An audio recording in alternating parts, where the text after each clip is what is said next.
Shalom, selamat pagi, Opa, Oma, serta saudara-saudari yang dikasihi Tuhan Yesus Kristus. Perkenalkan, nama saya Roslina Louis Ubro, anggota PKLU GPIB Sumberkasih Kendari, Sulawesi Tenggara. Sebelum kita beraktivitas hari ini, kita akan membaca dan merenungkan firman Tuhan. Mari berdoa, memohon bimbingan Roh Kudus. Allah Bapa di dalam kerajaan sorga, kami bersyukur untuk hari baru. Kami akan membaca dan merenungkan firman Tuhan. Bimbinglah kami Roh Kudus, sehingga kami dapat memahami kebenaran firman Tuhan dan dimampukan melakukan firman-Mu di masa lanjut usia kami. Diamkanlah semua suara dalam hati kami, dan jauhkanlah pikiran yang mengembara kian kemari. Berfirmanlah ya Tuhan, kami siap mendengarkannya. Amin. Pembacaan Alkitab pada hari ini, tanggal 30 Agustus 2021, terambil dari Perjanjian Lama, Mika 3, pasal 9 ayat 12, yang menyatakan, "Baiklah, dengarkan ini, hai para kepala kaum Yakub dan para pemimpin kaum Israel. Hai kamu yang muak terhadap keadilan dan yang membengkokkan segala yang lurus. Hai kamu yang mendirikan Sion dengan darah dan Yerusalem dengan kelaliman. Para kepalanya memutuskan hukum karena suap, dan para imamnya memberi pengajaran karena bayaran. Para nabinya menenung karena uang. Padahal mereka bersandar kepada Tuhan dengan berkata, 'Bukankah Tuhan ada di tengah-tengah kita? Tidak akan datang malapetaka menimpa kita.' Sebab itu, oleh karena kamu, maka Sion akan dibajak seperti ladang, dan Yerusalem akan menjadi timbunan puing, dan gunung Bait Suci akan menjadi bukit yang berhutan." Demikian firman Tuhan. Berbahagialah semua orang yang mendengar dan melakukannya. Terpuji Kristus. Haleluya. Renungan firman Tuhan dari Sabda Bina Umat berjudul Kejahatan Para Pemimpin, dengan ayat Nas ayat 9e dan F.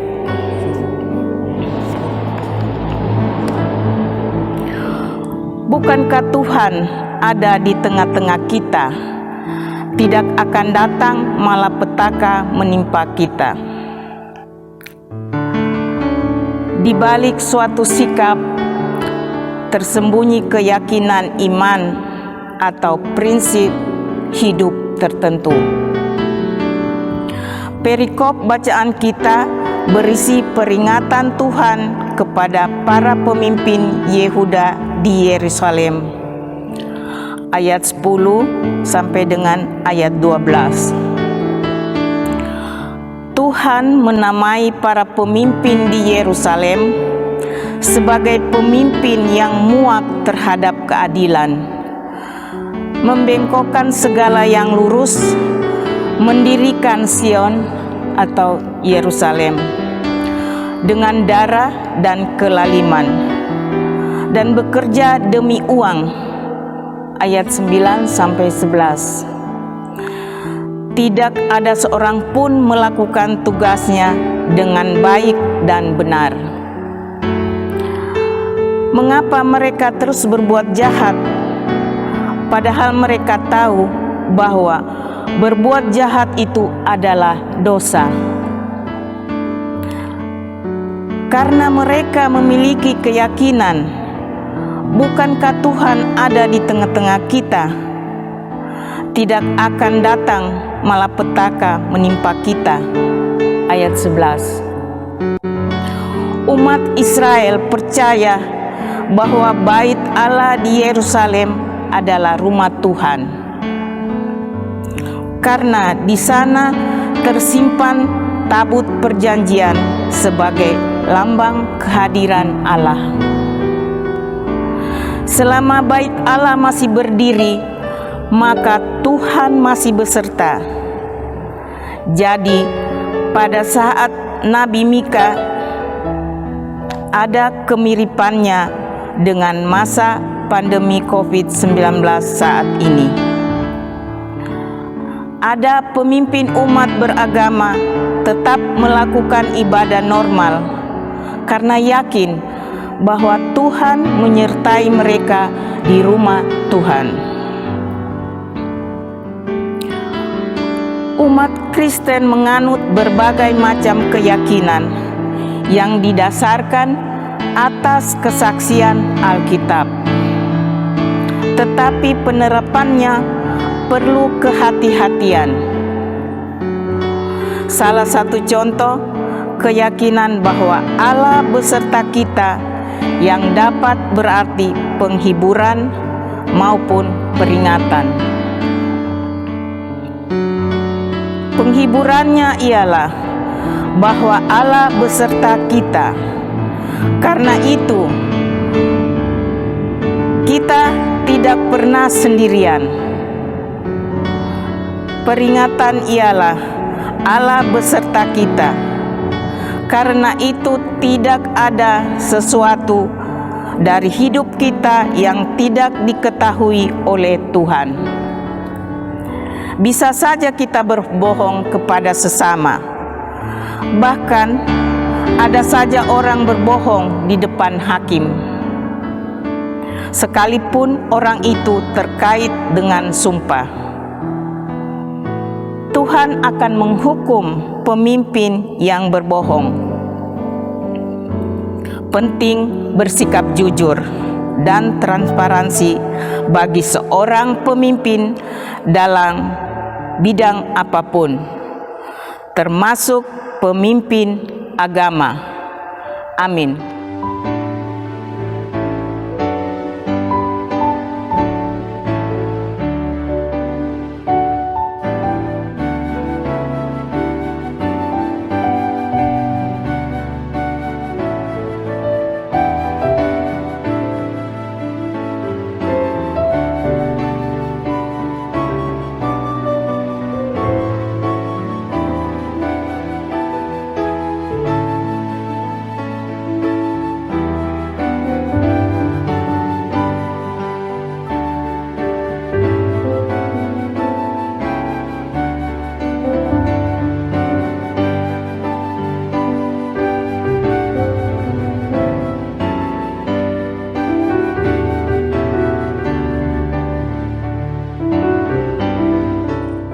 Mari kita berdoa.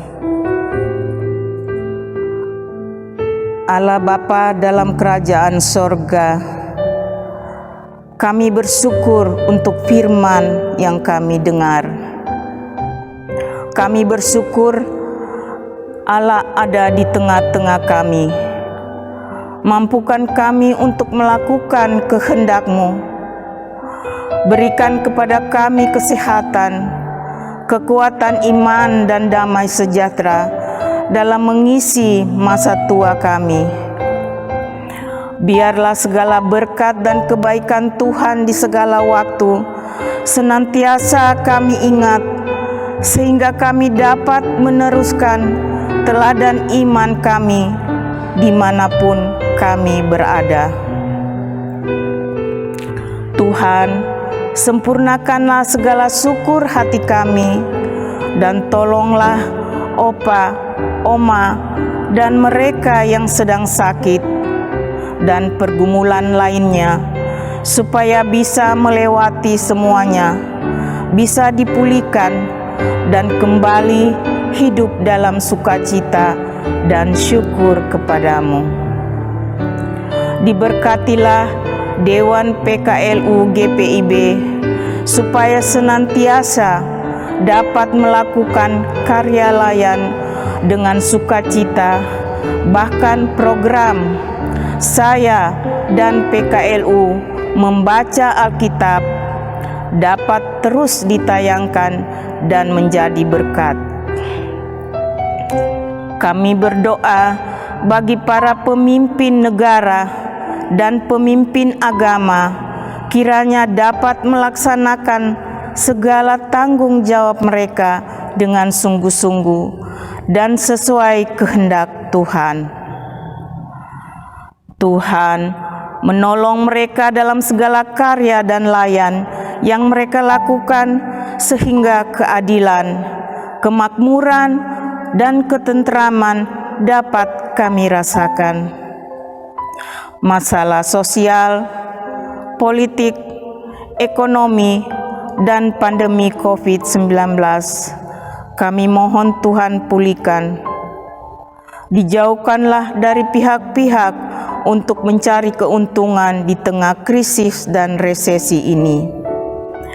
Tuhan, berkati upaya-upaya pemerintah bekerja sama dengan TNI, Polri, tenaga medis, dan relawan dalam memutus mata rantai penyebaran virus corona. Inilah doa permohonan dan syukur hati kami. Ampunilah dosa-dosa kami. Dan doa ini kami bawa di dalam Tuhan Yesus, Tuhan dan Juru Selamat kami. Amin.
Tetap semangat.